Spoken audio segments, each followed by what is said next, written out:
শুরু করিতেছি পরম করুণাময় নামে, যিনি অত্যন্ত দয়ালু। সুপ্রিয় দর্শক শ্রোতা,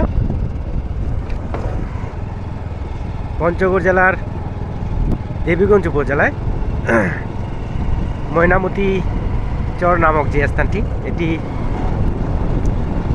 আমরা বেশ কয়েকবার এসেছি। তারই প্রেক্ষিতে আজকে আমরা ঘুরতে আসলাম। তো অনেক দিন পর প্রিয় জায়গা, প্রিয় স্থানে এসে অনেক স্মৃতি, অনেক শৈশবের কথা মনে পড়ে গেল।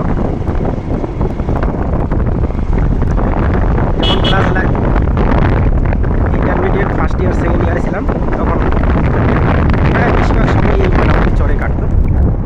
বন্ধু বান্ধবরা মিলে এসে আড্ডা দিতাম।